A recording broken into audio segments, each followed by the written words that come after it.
Welcome back to the Beyond the Bucket show. I'm your host, Chris McSwain. Happy to have a terrific person on the show today, Mike Lepore. Welcome.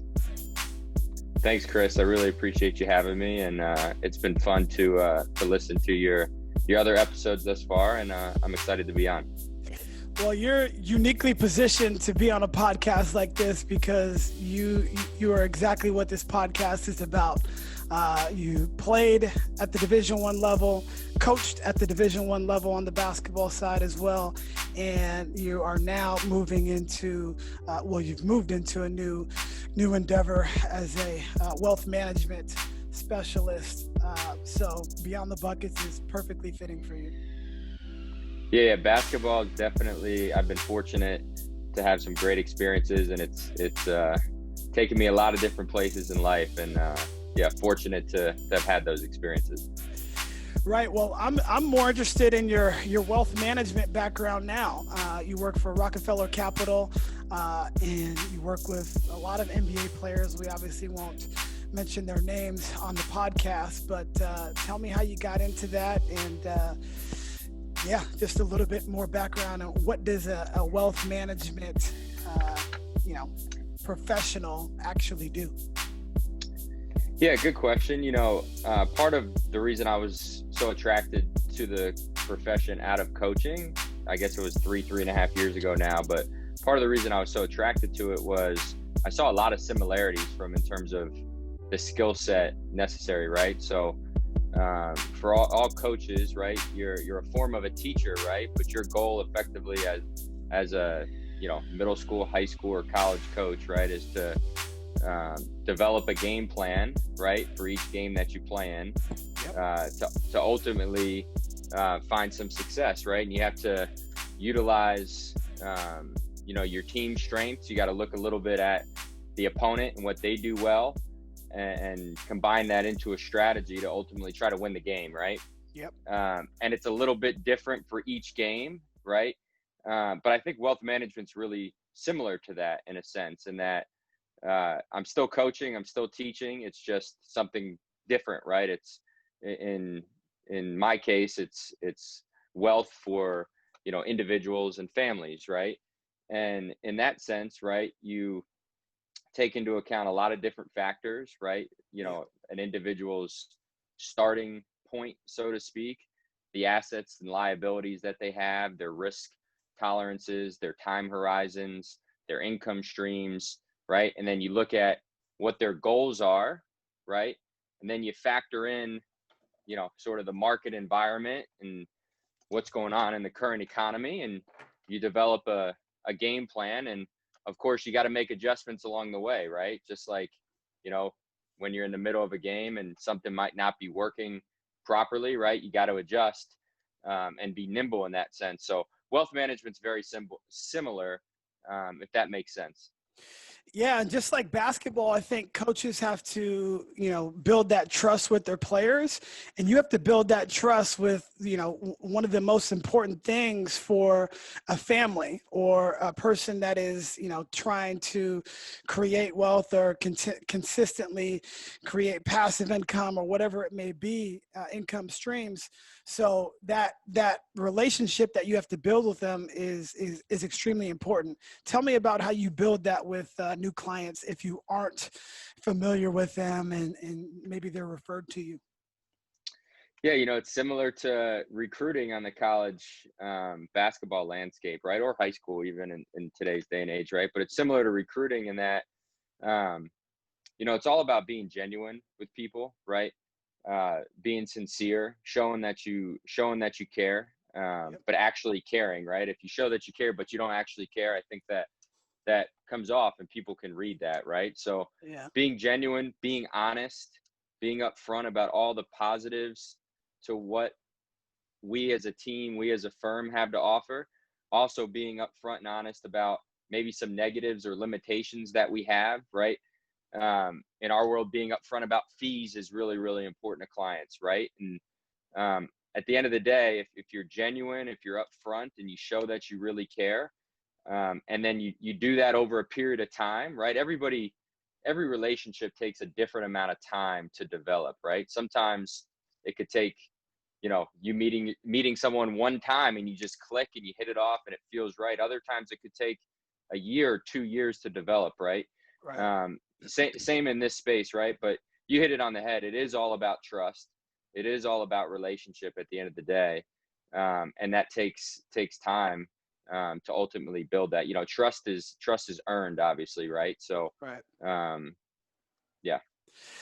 You're in a position that you played with a lot of prominent, college players that turned into NBA players, and that's kind of, giving you a boost in your new business venture as a wealth management professional. Tell me what you do with some of those NBA players, because they have a lot of income coming in, and they're spread so thin as far as people coming at them all of the time. How are you able to help them, financially make sound decisions while also letting them, enjoy the freedom of it, of being an NBA player and doing the sort of things that, that type of money provides?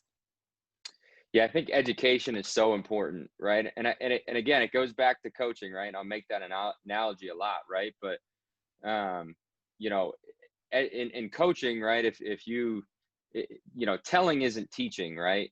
You have to make sure that the player truly understands the why behind what they're doing in order to create the buy-in, right? So it's the same with, the professional athletes that we work with, right? And a lot of these guys are, between the age of, 20 and 25, most of the case, right? Right. Most of the time.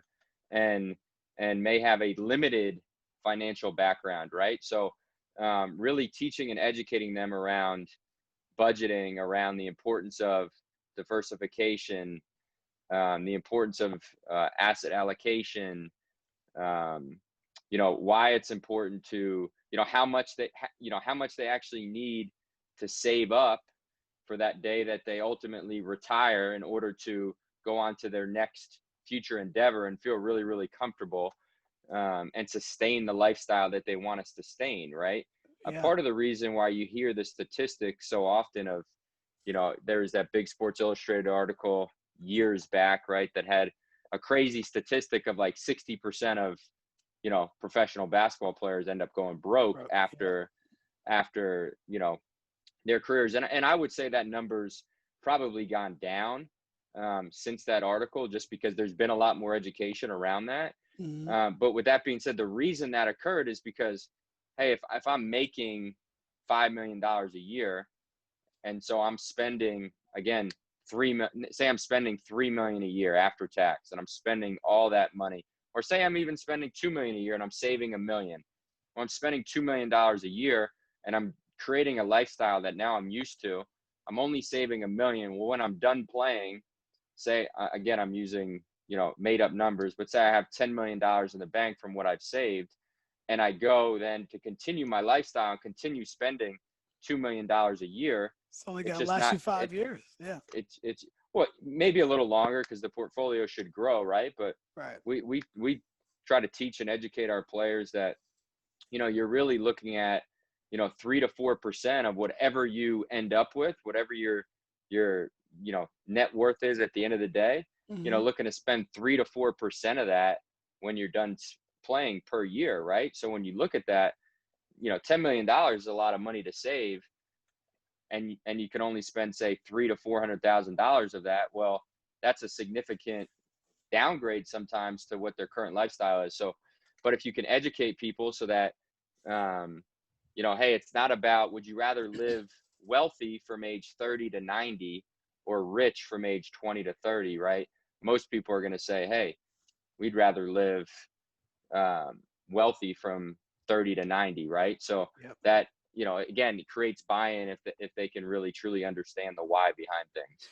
Yeah, for sure. And I think the biggest thing that you picked up on is going to be the consistency, in any long-term career, and you've had success in multiple ways.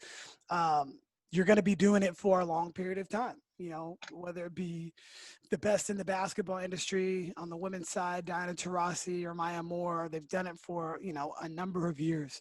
On the men's side, LeBron James, Michael Jordan, Kobe, all of the greats, they did it consistently for a long period of time. And that's the one thing that I've kind of learned when I've started to deal more financially and learn about the stock market and things like that. It's really about the long game. And you, like you mentioned, you would rather be wealthy later on in life rather than have it and then not have it later. And so many people get tied up in, I got to have it now. Obviously, our society is a microwave society where if a kid isn't starting right away, they want to pick up and leave because they want the easy way out. There is no quick way to make $1 million, but there is a quick way to lose it. That's right. And I think that's just so important. Tell me a little bit about the stock market, because I'm so interested in that. In our pre-call, we were sharing stock tips and things like that. It's just so fascinating to me.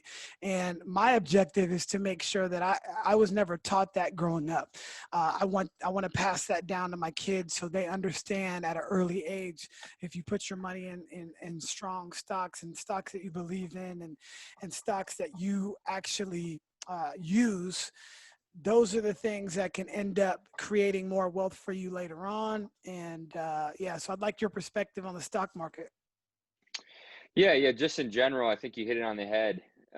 It's important if you're going to invest into stocks, right, is to take a long-term view, a long-term perspective, right?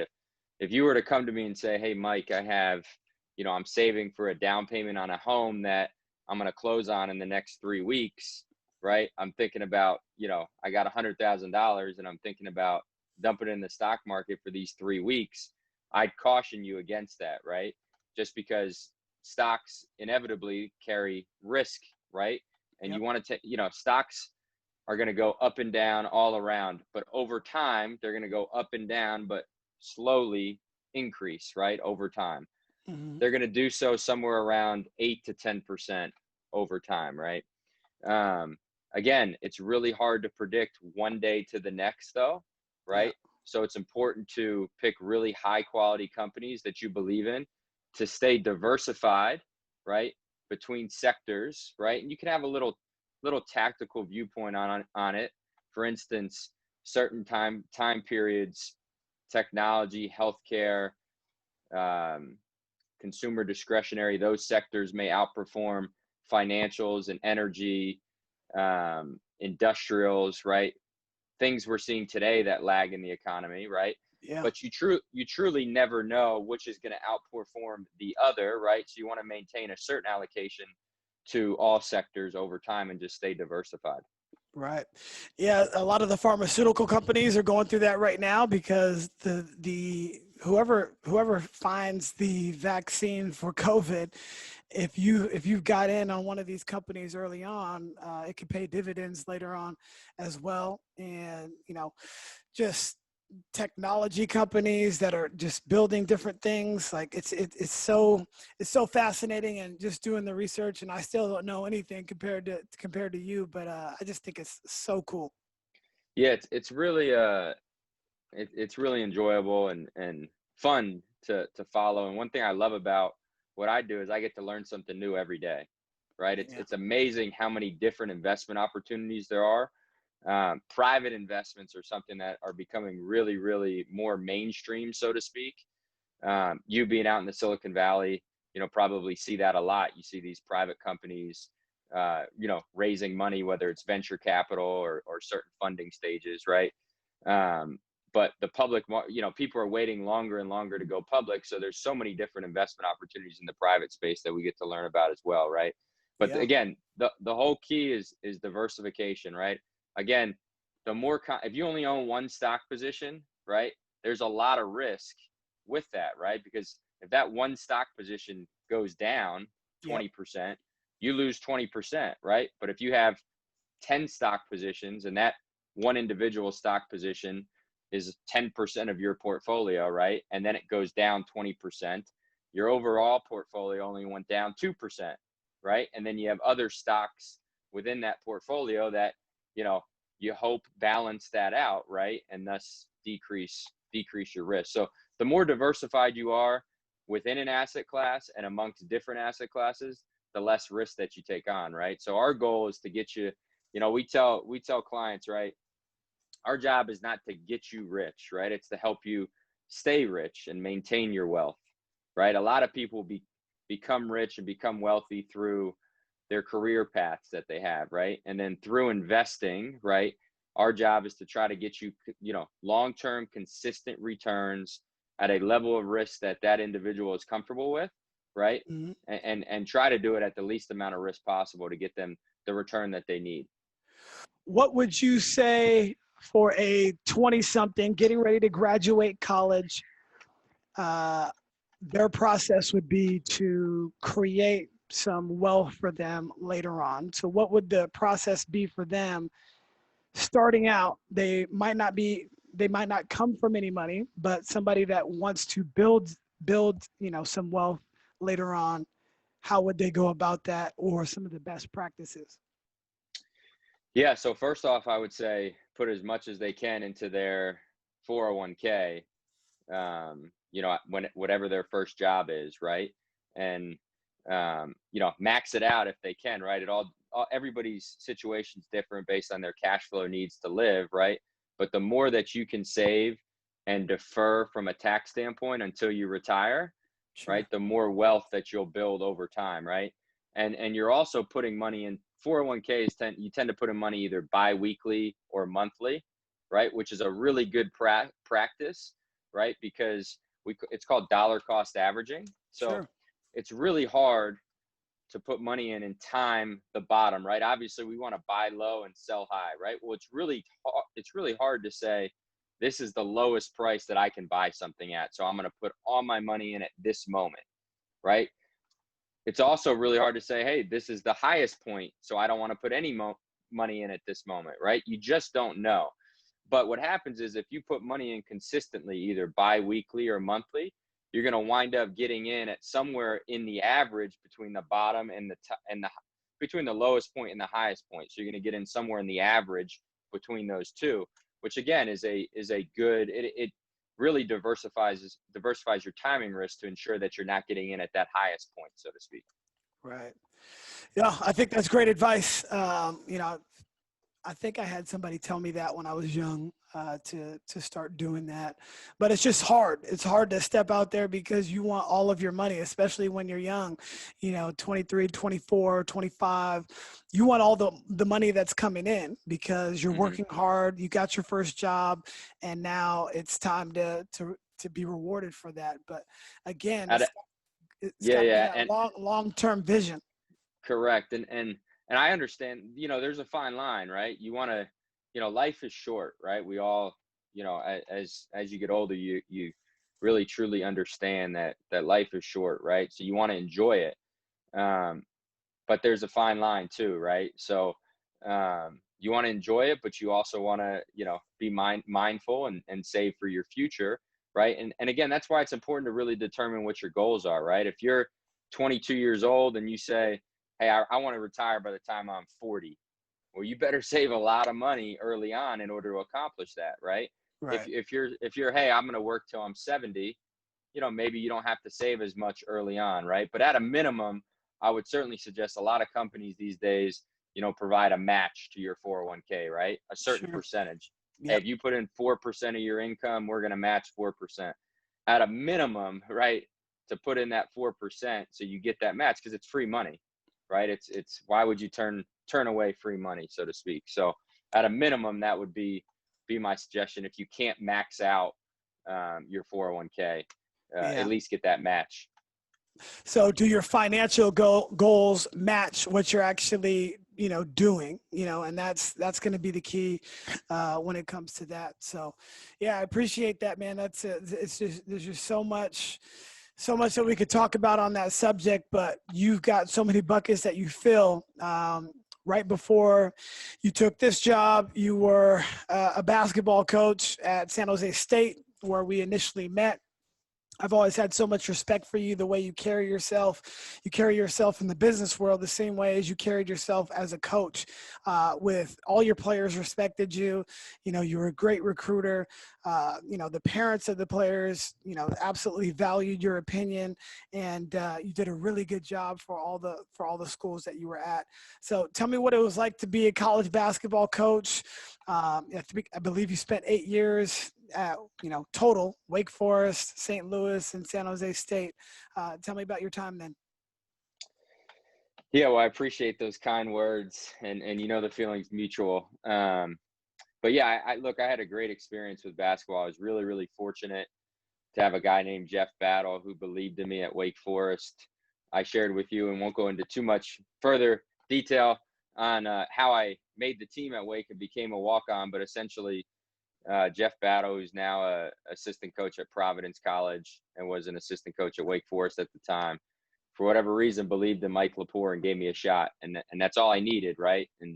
And from there, I ran with it and had a Well, great I 4-year think career. I'm going to Yeah, cut you off because I think it's a great story. I mean, it shows perseverance on, you know, how you were able to reach your goals. And so many times when we get told no, that is the end all be all, and we stop our dream. But you had a dream to play Division I basketball. So, you know, why don't you tell the listeners exactly what happened, you know, when you were going through that process your senior year, and we'll get into some of your high school stuff in a little bit, but tell me about how you became a Division I basketball player. yeah. So look, you know, I originally chose Wake Forest to go to school there, right? To just, you know, I loved the weather, I loved the campus. It was good academics, you know, the right size for me. So that's originally why I chose to go to school there. And you know, but I've always loved basketball. You know, ever since I was, you know, 4, 5, 6 years old. So leading up the summer before, you know, I sort of learned that Wake Forest has open tryouts, and I said, hey, look, I'm going to train as hard as I possibly can to ultimately give myself the best opportunity to make the roster. I was fortunate to have a really good trainer named Dwayne Carlisle, who's actually out in the Bay Area now Oh, as a yeah. trainer. And his son Nye wound up playing for us at San Jose State. It's amazing how Yeah. things come full circle. And I played Um, for Indiana Elite too. that's right. That's right. And his brother Amir was a great football player at USC and Notre Dame. And anyways, Coach Carlisle would train myself and Amir, and he was just really, really helpful in helping me develop that summer. But anyways, when I got to Wake, you know, I introduced myself to Coach Battle, who sort of ran and oversaw the tryouts. He let me know when the date was. You know, he let me know what they were looking for. They were looking for a point guard and a post player at that time. I wasn't really a point guard. I was a shooting guard, even though I'm only 6 foot. I should have been a point guard, but I was really a shooting guard. But I knew, hey, I got to develop into a point guard if I want to make this team. So And work speaking of that. point guards, they had Chris Paul there the year before you came in.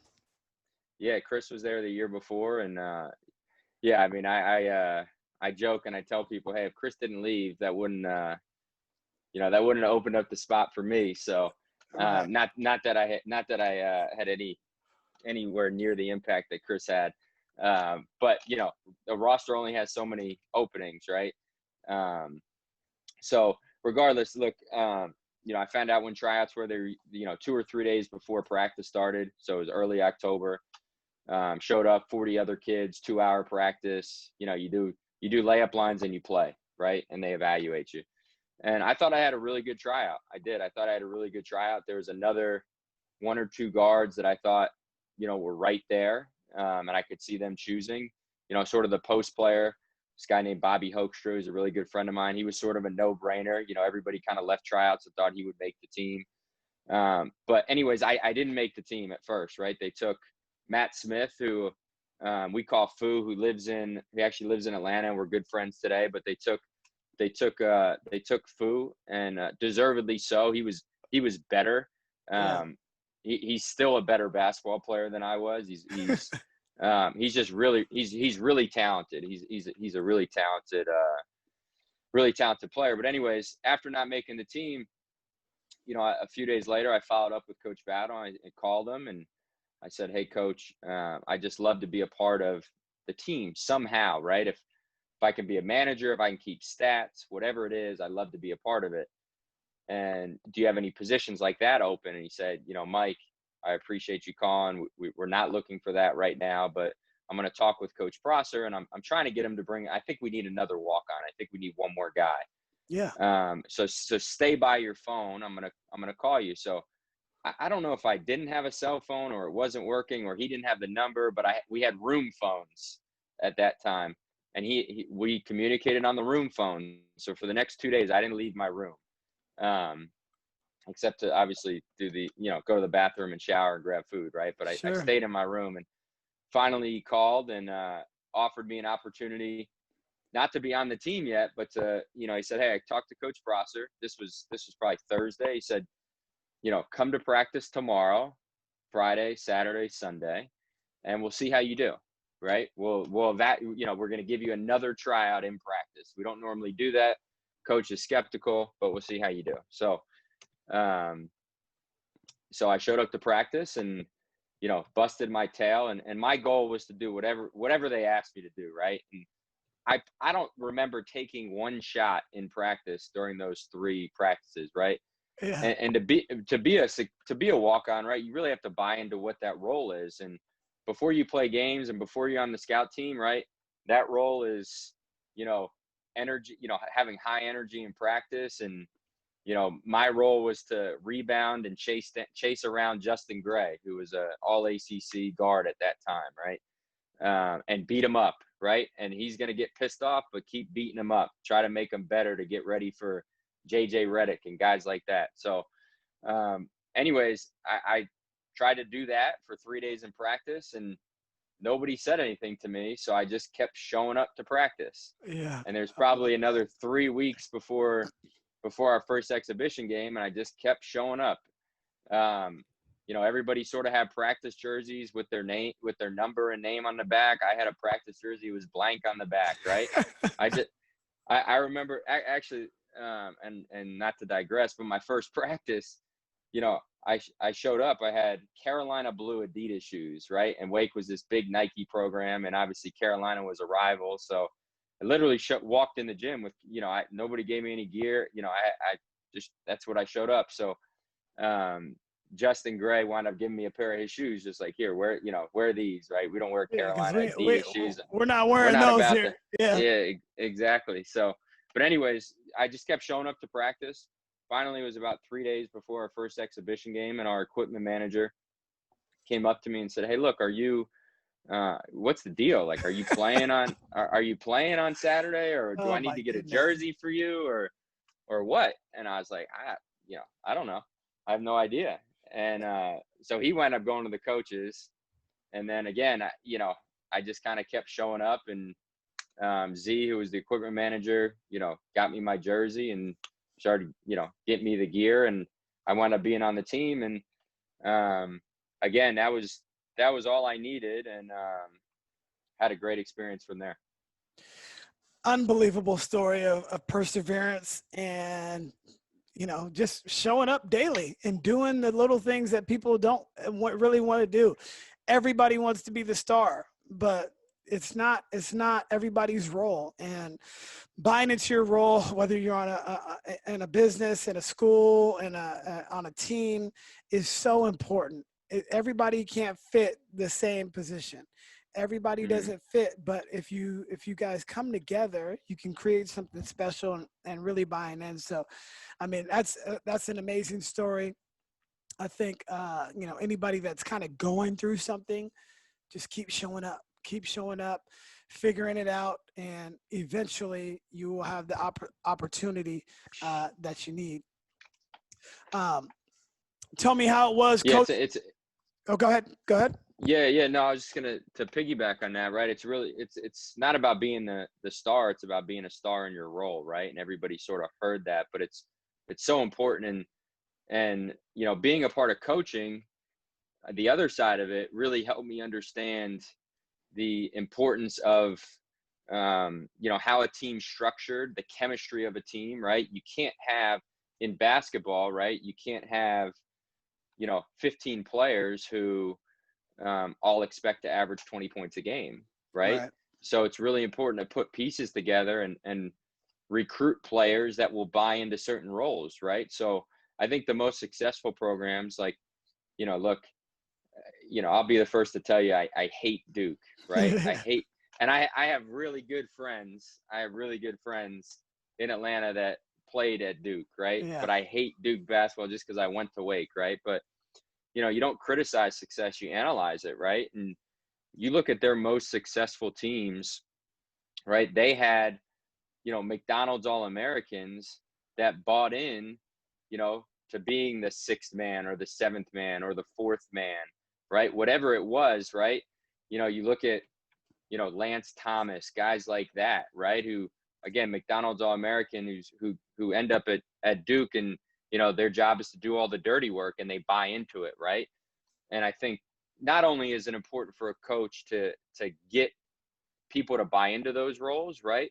But it's also important to understand the makeup of that individual and to put them in the role that they'll be most successful in, right?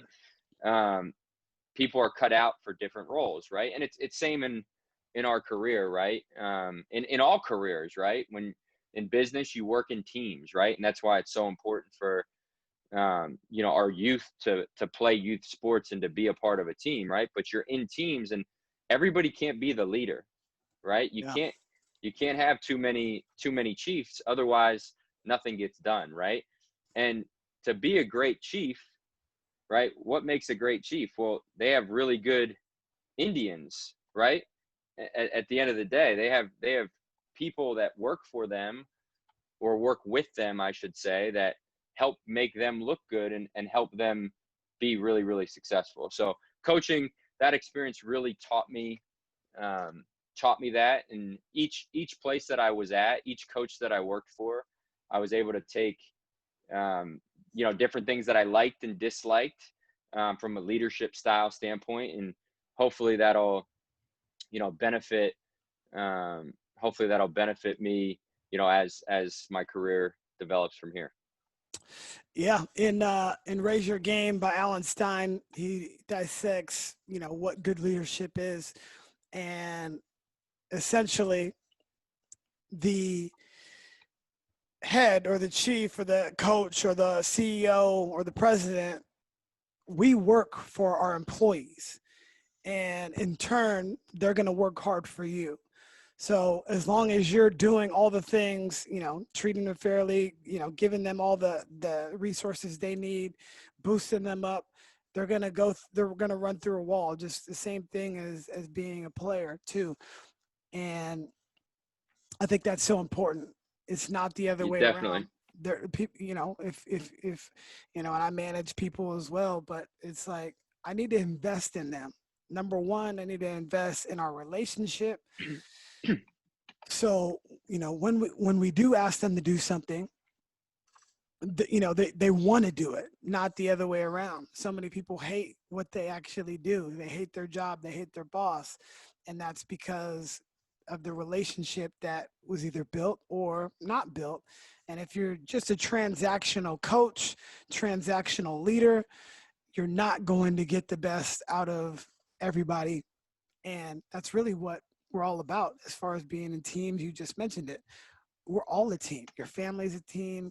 When you go to work, you're a team. Rarely ever are you going to find places where you're just the only person doing it solo. And even in a pandemic, you're reaching out to the people that are a part of your team. And I think that's just so important. Mm-hmm. No, I agree with that 1,000%. Right. That's 100% right. The best leaders that I've been around, it was, day in and day out. Hey, what can we do to help you? What can we do to help you? Right. What do you need? Right. How can I help? Right. Those were the questions. It wasn't, can you do this for me? Right. It was like, how can I help you, be successful in what you're, ultimately trying to help the team be successful in. Right. So. No doubt. You've been around so many great players, a lot of players that you either played with or coached that have gone on to the NBA. What are some of the things that stand out other than their size and athleticism? What gets a player to get to that level? Yeah, it's a good question. There's a lot to it, right? I think there's certainly an inner drive, right, in all the players that I've been around that have made the next level, right? Outside of just talent, right? There's an inner drive. Um, they're all really good people, right? I think there's a lot of talented people that, do the wrong things off the playing field or off the court and just don't make it, right? I don't think the NBA is the 450 best players in the world. I really don't believe that, right? I agree with you. Um, I think character, again, how they fit into different roles, right, is a huge part of their ultimate success, right? Um, Ish Smith is a good friend of mine, and he plays for the Wizards right now. And one thing about Ish is there was no quitting him. Outside of being a great person and a great leader, there was just no quitting him. And if you look at his career, and he's probably played, and I'll get it wrong, right? But he's played on like 11 different NBA teams in like 10 seasons, Wow. right? And he's been to the G League back and forth numerous times, right? 10-day contracts, 1 year non-guaranteed contracts, right? But you talk to any coach or front office person who's come around Ish, nothing but positive things to say about him, right? He just find a way to have a positive impact on the team, no matter what it was, right? So, I think character was a huge part of it. Obviously, they work really, really hard, really, really hard. I mean, James Johnson, I think he plays for the Timberwolves now, right? But man, that dude worked hard in practice. I mean, really, really hard. So not only did he have this, insane amount of talent, right? But when you combine that with a work ethic, that's when you really get something that's really special. Yeah. It's amazing. All the greats really um, have the similar qualities anyway. Like you mentioned, Ish, great person on and off the court. You think of people like, Steph Curry, just tremendous people, tremendous hearts that allow you in, but they transcend everywhere they're at. I'm in the camp of, how did the Kevin Durant and Steph Curry thing even work from the beginning? Mm-hmm. And it worked because Steph was a selfless leader. Hey, I'll fall back a little bit. Like, that shouldn't even lasted 3 years. In most situations, when that comes in, this buzz storm of just media and scrutiny and attention, and Steph and KD, to his credit, they handled it really well. By the time the third year happened, it just became too much. But those two were still vital, and they're still cordial, and I think they're still good friends now. But just Mm-hmm. that selflessness of falling back and saying, "Hey, this is going to benefit us in the long run." And if you think of it in a basketball perspective or even a business perspective, when you get so big as a business, and now everybody starts to wanting the credit for it, that's where you see things falter. Steve Jobs had to leave his company before coming back. So many other CEOs had to do the same thing.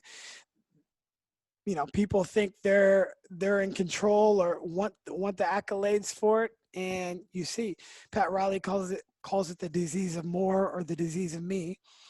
Once you start winning a championship, 2, 3, then people start getting selfish. I need to get my money. I need to get my shots. But if you just stay consistent, it'll end up working out for you. And that's why dynasties always end up breaking up. We Mm-hmm. thought the Warriors were going to do that. I mean, we watched one of the games with your dad when he came out from Jersey.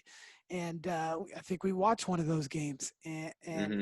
everybody thought that was going to last forever.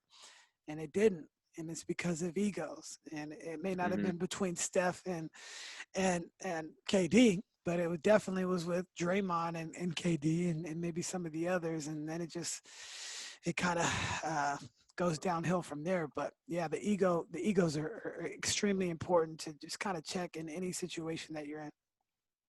For sure, for sure. Had a chance to work for Coach Cruz, Jim Cruz at St. Louis, and one thing that he would always tell our players, which I thought was really, really good, and our team was, I'm not going to say we were similar to the Warriors, but we were preseason. I think we were preseason favorites to win the A10 Hmm. each year, right? But he would always say, "Hey, look, to win championships, right, or have a really, really high level of success, right? Because you can finish second, and that's still a high level of success, right? And you know, in the NBA, if you make the NBA Finals but lose, it's still a level of success. It's just not a championship.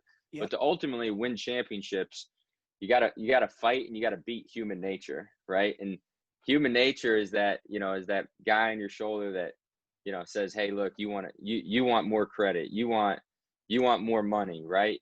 Why is this guy take this amount of shots, right? Or why does he make this money but I make this money, right? In college it was, hey, we're playing, we're the best team in the league, we're playing the worst team in the league, right? You got to show up and play that team just like you'd play any other team, right? That's beating human nature. And it's really hard to train your mind that way, right? But if you can do that, right, you can have a really high level of success. In most all professions, the basics win. Just doing the little things correctly. It's not the fancy stuff that's going to really help you in the long run, but just doing those basics. Um, Switching topics just a little bit. You had an interesting high school career. You were a very good middle school basketball player. You decided to go to one of the most prominent schools on the East Coast, Lawrenceville Prep. Many high level Division I players have come out of there. Joakim Noah is one notable NBA name, and I know there's a bunch of others. But tell me a little bit about your high school experience. You ended up transferring after your junior season, and then transferring, or after your sophomore season, then transferring back. Yep. So tell me about that process, because it's a big thing. A lot of kids in college are transferring. As the Uh-huh. transfer portal was starting to grow when you were still in the game, and it's even trickled down to the high school ranks. So tell me about your process when you were coming up. Yeah, yeah. Well, it's that whole transferring before my junior year and then coming back, right? It's you know that saying we always hear, right? The grass isn't always greener on the other side, right? And, just made a really poor decision. Again, um, based on basketball and based on playing time and the amount of playing time that I thought I was going to get, right? Not what I could earn, right? But the amount of playing time that I thought would be given to me, right? That's it. Which is just backwards thinking that way, right? I had the same opportunity as everybody else, right? If I wanted it and I wanted to work for it and I earned it, right? I'd play at the end of the day, right? So made a really poor decision. Not that the public school I went to wasn't another good school or I didn't have a good experience. It was just the wrong decision for my growth as a person, right? Put basketball aside, right? Academically, one thing Lawrenceville does is, in my opinion, it's one of the most diverse schools in the world. College, high school, doesn't matter, right? They have people from all different backgrounds, you know, 50 plus different international countries, all different races, right? All the classroom settings, they use a Harkness table. So it's just one giant discussion and you hear all these different perspectives. Hmm. So again, this is, one of those things where I was really fortunate to have a guy um, named Sam Washington who was in admissions there and also was a part of had a part of the basketball program. But um, there can't be many kids that have left that school that have come back, right? And when I had called and said, hey, I'd like to come back, all he really wanted from me was to give him the honest reason why I left, right? And I gave him exactly what I just said. And I was very fortunate that they took me back and had a great senior year. bought into the role that was asked of me then, right? My perspective changed from, hey, I got to be, I have to be the star player. I have to get the college letters and recruitment, to, hey, what do I need to do to help this team, right? And at that point, it was to be a sixth or seventh man, whatever you want to call it, right? And because I was able to buy into it, I had a much better experience, right? I really enjoyed my experience, right? Because you were a part of the group, you were a part of that whole group. And, and not to mention, there was 5 Division I guys in your starting lineup. You went Division I, and probably the 7th man probably did too. Like, it's not easy where you were at. And it sounded like you tried to take an easy way out where you can kind of be the big fish in a small pond, and realizing that, like, no, this is more than basketball. It's about my entire development as a person, as a young man. This education I can't get, where I transferred to, and just all the things that make you a better person. And looking back on it, I don't think you would change anything. Yep, for sure, for sure. Every experience is, you learn from, right? So looking back on that, I've been able to share that story with kids that have wanted to transfer, or thinking about maybe going to a different AAU team, or a different high school, or a different college, right? I've been able to share that story and just make sure they understand that it's not always greener on the other side, right? And one thing I wish, and not to digress, but one thing I just wish about college basketball and the college recruiting process, right? And I think there'd be a lot less transfers, a lot less people unhappy with their jobs, right? If there was just more transparency and more upfrontness, right? Early on, right? More role definition early on, right? And hey, look, we're bringing you here, to be, right now, this is where we see you, right? If you want to change your role and it develops from there, right? Great, right? Your role will evolve and develop.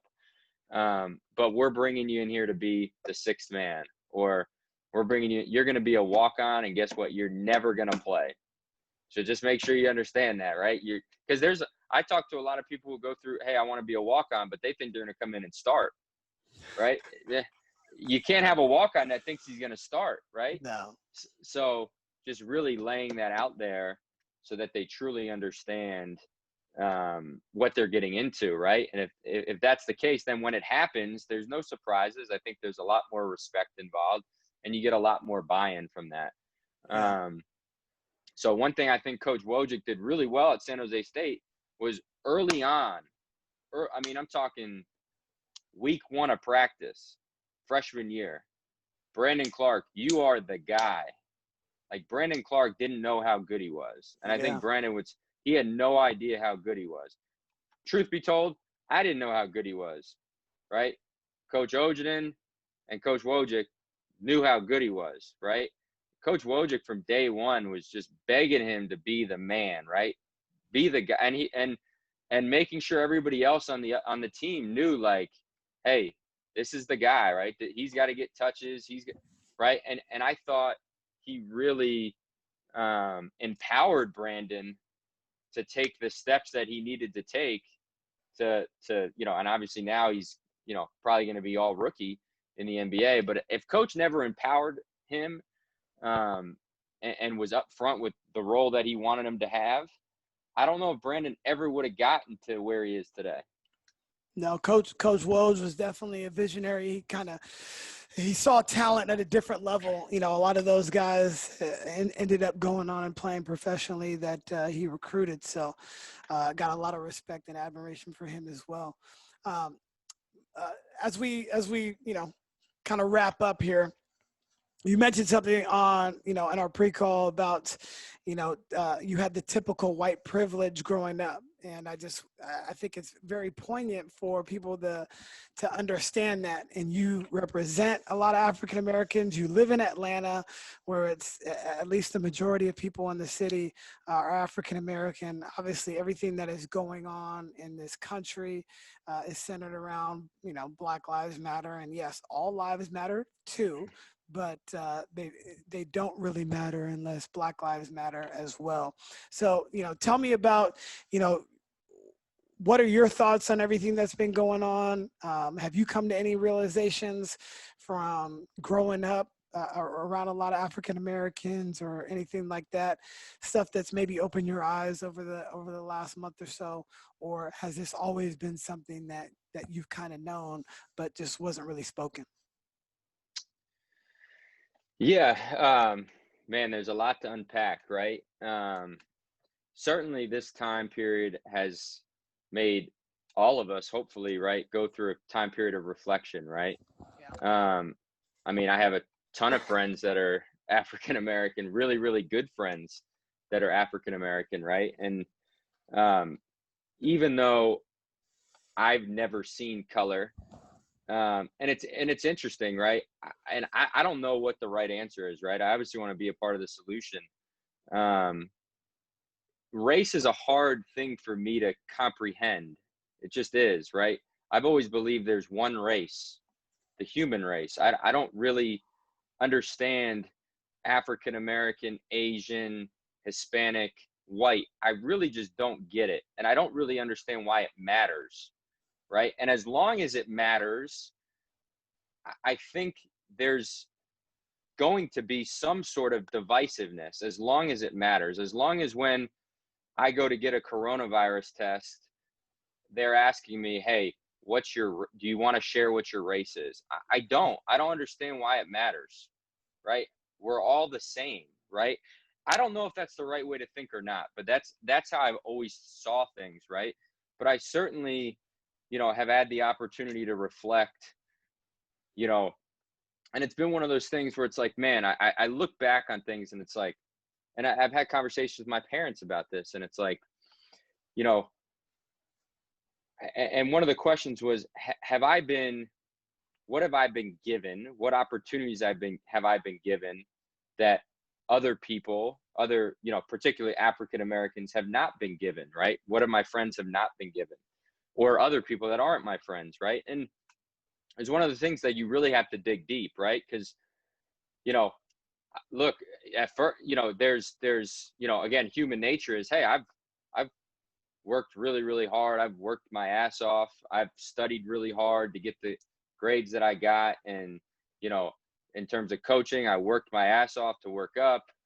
Wealth management, I'm earning everything that I'm getting. But when you sit back and you unpack it, right, you truly realize, like, hey, look, but the opportunities that I'm given, the head start that I'm given to even have the opportunity to work hard and earn it, right, is completely different, right? It's you know and this isn't necessarily even a black and white thing, right? But my mom was home when she raised me, right?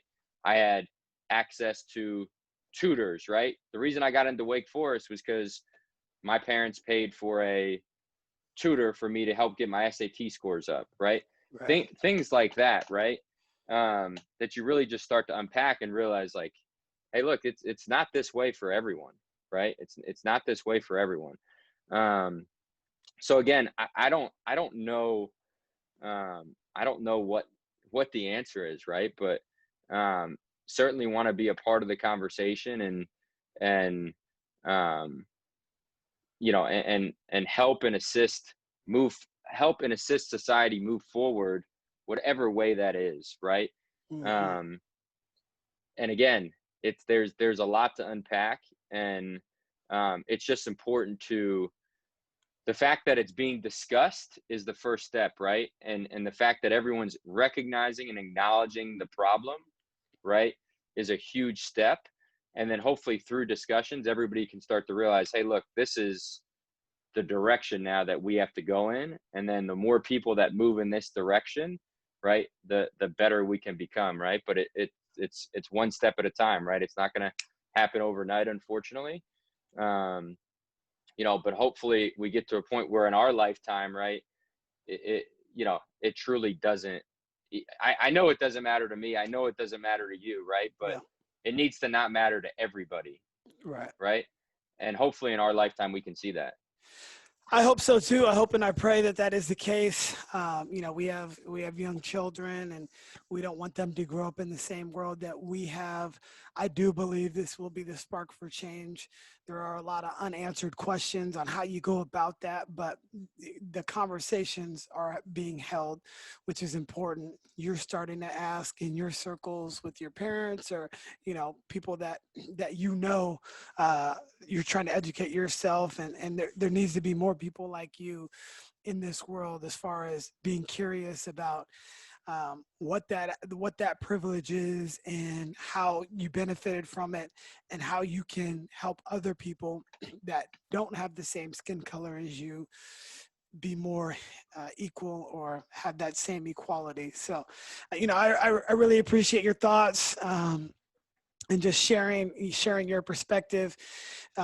We can talk for hours, as For we sure. have off camera, about basketball and hoops and life. And when we have so many things that we're, so many like interests that we both have. And I just really appreciate our friendship and you coming on the show. Likewise. And once this ends, I'd love to come to Atlanta and hang out with you guys. Yeah. It'd be awesome. Britt, let CJ and Nash run around. Oh, for sure. Yeah. And obviously, we have a bunch of friends like yourself out there in the Bay. So we're itching to get back out there as soon as, sort of this, gets figured out. Right. Yep. So hopefully, and that's a whole nother topic we can talk about. Right. It's amazing everything going on in the world right now. But, anyways, really appreciate you, thinking of me to come on this podcast and share my viewpoints. I think it's awesome what you're doing, and wish you nothing but the best with it. Thank you. Before we go, where can everybody follow you, or if they want some financial tips or anything like that? Here's your time to plug anything you got. Well, compliance with the with FINRA and the SEC is so restrictive that it's really hard for us to have a social media account where we post thoughts and opinions, so to speak. Gotcha. So don't have a huge plug, but certainly, look, I'm always, we have a certain type of client that we go after and look for, but we're open to helping anyone and everyone, right? Got a call last week with a young man that I've known for a long time that recently graduated from college, just signed with an agency, looking to make the NBA, maybe go overseas, right? Doesn't have a dollar, maybe he does. I'm just, doesn't have a huge, dollar amount to his name right now. And just, wanted some thoughts around how to get started, similar to what you had asked, right? Yeah. We're always open to help and provide advice and pay it forward, right? Even if it doesn't mean anything for us and our business and our clients, right? So you obviously have all my info. So if there's anybody who wants to talk further about anything at all, happy to help. Even if it's, look, there's a lot of families from a recruiting standpoint that I've been fortunate to help, just because that process is can be so messy, right? I've had a unique opportunity to be on the other side of it, right? So even if there's families that just want to talk about, hey, my son's going to get recruited to, the college level at some extent, right? What type of advice do you have, et cetera, and happy to have conversations like that. Thank you so much. Appreciate your time. Yeah. Thanks, Chris. We'll talk soon. All right. Thank you for listening to the Beyond the Buckets podcast. Please remember to subscribe, rate, and share the show with your friends. And until next time, take care.